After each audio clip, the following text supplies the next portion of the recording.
Te voy a contar una anécdota. En una oportunidad, mientras estoy entrando al control room de un estudio de grabación, escucho la voz de un locutor que estaba grabando un párrafo para una publicidad e inmediatamente percibo en el timbre de su voz una coloración que vinculo rápidamente con los efectos de un filtro peine. Aunque no sepas de qué hablo, es posible que te hayas topado con un filtro peine muchas veces. Vamos a ir sabiendo sobre él poco a poco.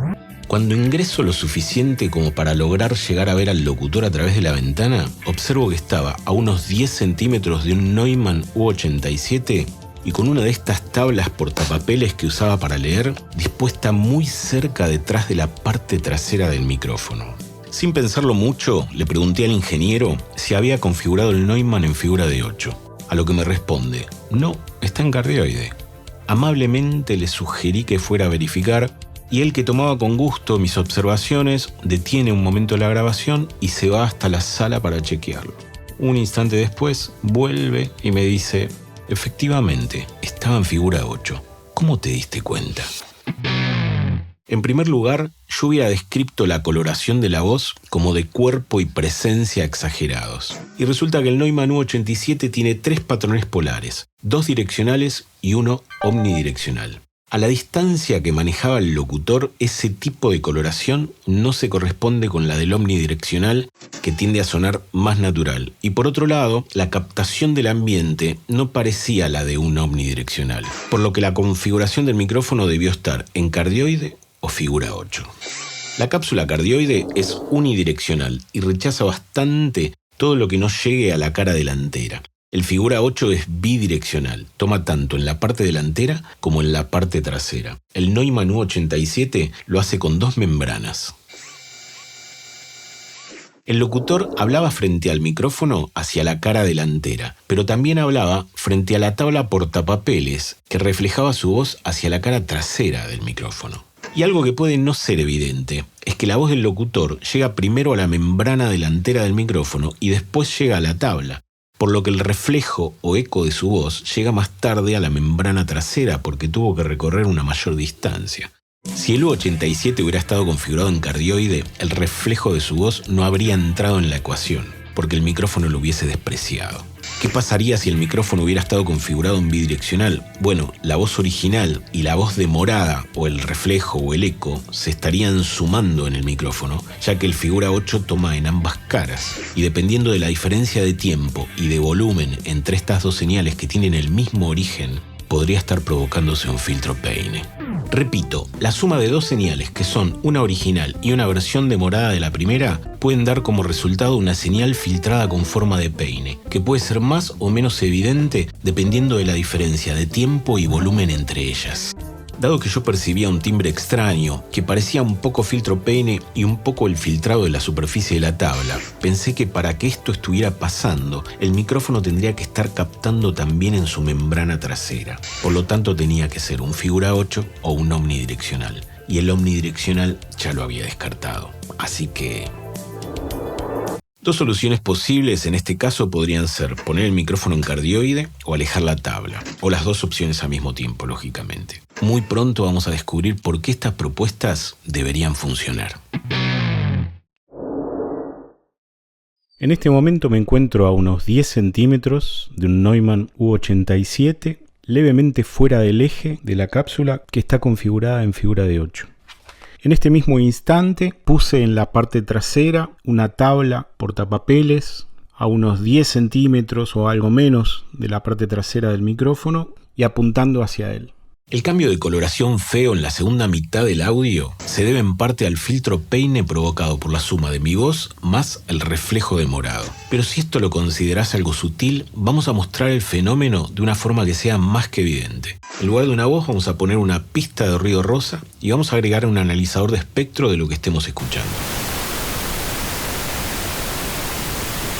Ahora la idea es simular el reflejo en la tabla agregando un pequeño eco. Así que vamos a duplicar esta pista y a esta copia la vamos a demorar. ¿Cuánto? Bueno, habría que estimar o calcular cuánto más tarde estaría llegando el reflejo con respecto a la voz en este escenario.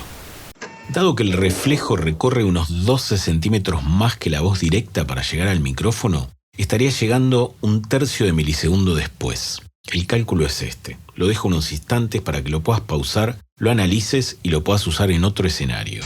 Podríamos insertar un delay en la pista, pero para hacerlo más gráfico, vamos a hacerlo así, desplazando el clip de audio. Ahora tenemos la voz original y su pequeño eco sonando juntos. La suma de estas dos señales da como resultado un timbre extraño que es producto de este filtrado particular que se conoce como filtro Peine.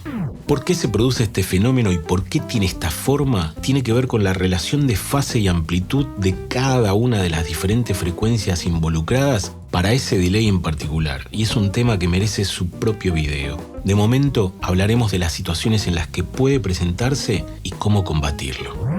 Ahora, ¿y si bajáramos la señal de morada hasta un punto tal en el que el filtrado no se perciba? Hagamos este experimento. Vayamos subiendo la señal de morada hasta detectar esa zona o ese umbral a partir del cual el filtro Peine se percibe, pero que si no nos pasamos de eso, no se nota.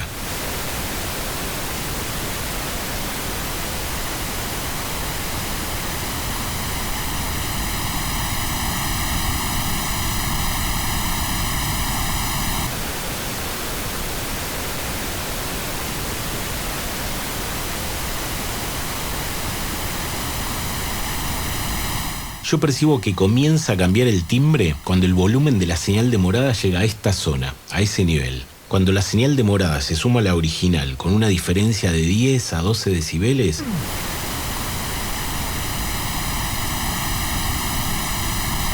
empiezo a percibir el filtro Peine. Cuando está por debajo, generalmente no. Por lo tanto, si podemos gobernar el volumen de la interferencia, podemos combatir el filtrado. A ver, en una situación de laboratorio como esta, cuando estamos experimentando con ruido rosa y su delay, para mí tiene que haber más de 12 decibeles de diferencia para que el filtro Peine no sea evidente. Pero cuando estamos produciendo en el estudio, quizás 9 o 10 decibeles sea suficiente. Primero porque a diferencia del ruido rosa, los instrumentos no están sonando en todas las frecuencias y todo el tiempo. Y segundo que si es un caso similar al del reflejo en la tabla o en una pared cercana, la señal que vuelve no es idéntica a la original, ya viene filtrada.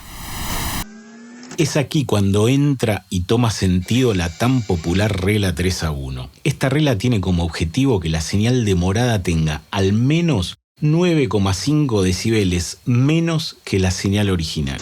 Si esta atenuación no se cumple, la regla 3-1 no funciona. La idea es que la versión de morada de la fuente de sonido tenga que recorrer 3 veces la distancia que recorrió la señal que llega primero. Porque según la ley del cuadrado inverso, la relación en decibeles entre estos dos puntos está dada por la relación entre estas dos distancias según esta ecuación.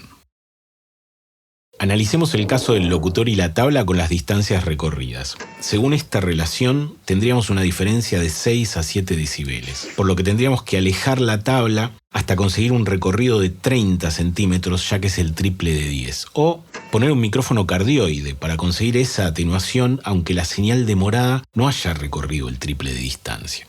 Por eso digo que la regla que combate la evidencia del Peine es la regla de los 10 decibeles, que solo a veces se corresponde de manera directa con la regla de la distancia. Regla que muchas veces es mal entendida porque no se conoce su verdadera razón.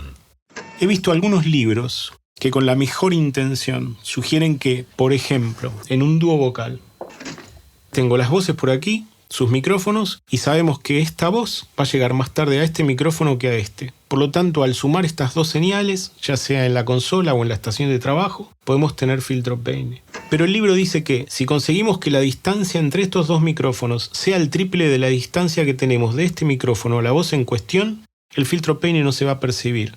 Ok, y si esta voz por algún motivo la tengo que poner aquí, resulta que entre estos dos micrófonos sigo teniendo quizás el triple de distancia, pero la regla de los 10 decibeles se rompió, porque aquí quizás tengo apenas el doble de distancia y entonces quizás tendré una atenuación de unos 6 decibeles que no es suficiente.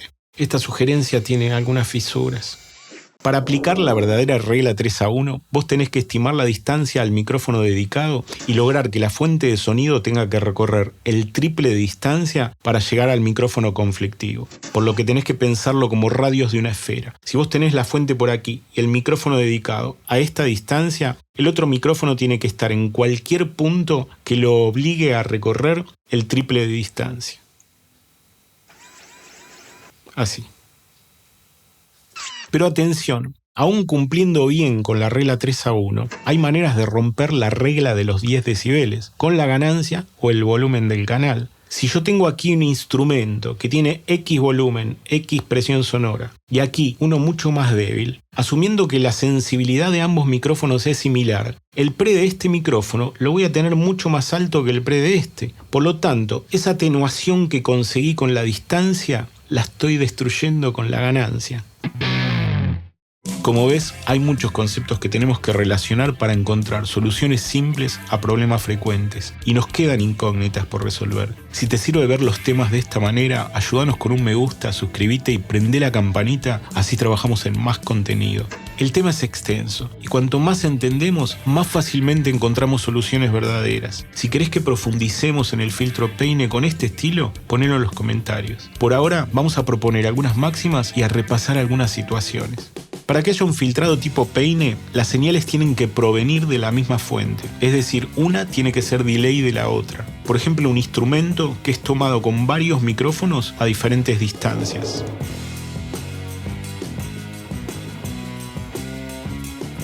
Una señal de línea, como puede ser la de una guitarra eléctrica o un bajo eléctrico, que es llevada luego a un parlante para ser tomado con un micrófono. La señal de micrófono va a llegar más tarde que la señal de línea.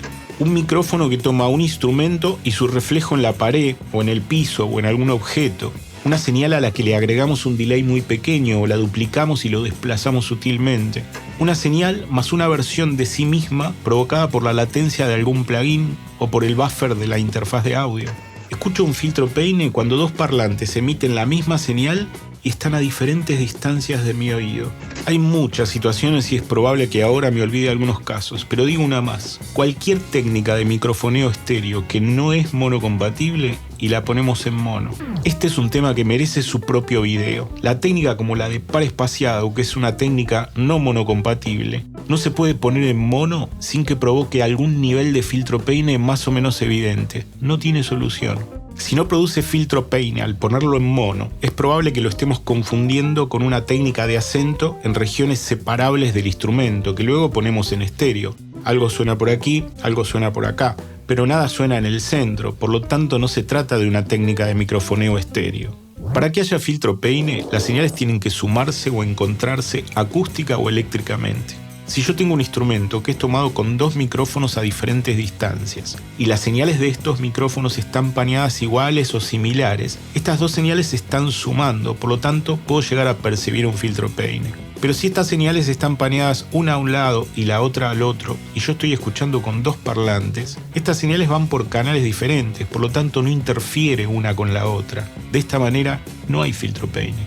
Para que haya un filtrado tipo peine audible, las señales tienen que tener una diferencia de tiempo que va desde los 30 microsegundos hasta los 15 milisegundos aproximadamente. Cuando hagamos un video sobre filtro peine lo vamos a demostrar y vamos a determinar el porqué de estos umbrales.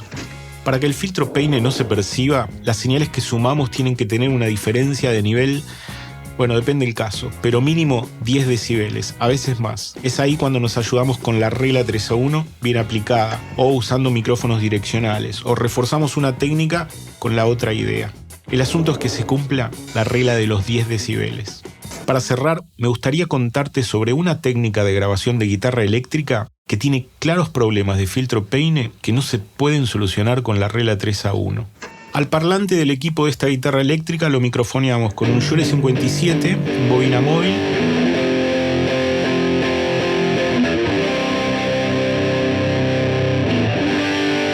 y un Roger 121, uno que es de cinta o ribbon.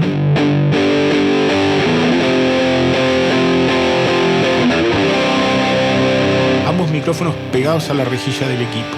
Y a unos 45 centímetros pusimos un condenser, una KG 414.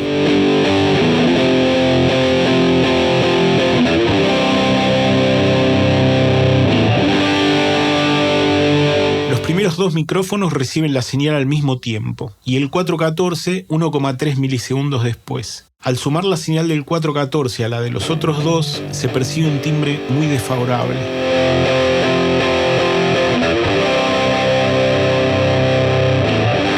¿Puedo aplicar la regla 3-1 para atenuar 10 decibeles la señal del 414? Bueno, no.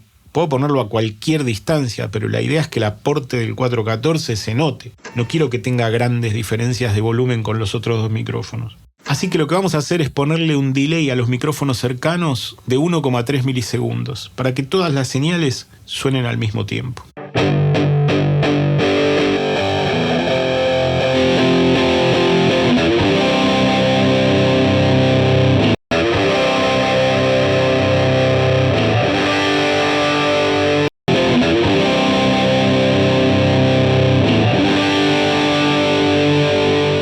En este video merece una mención el caso de las baterías. La batería tiene un escenario parecido al que mostramos recién, pero mucho más complejo, porque tiene muchos micrófonos con diferentes objetivos. Algunas combinaciones de esos micrófonos se pueden solucionar con la regla 3-1, otras no. La batería merece un capítulo aparte. Es un placer infinito compartir todo esto con ustedes. Espero sepan potenciar todas estas ideas. Hasta la próxima y buena jornada para todos.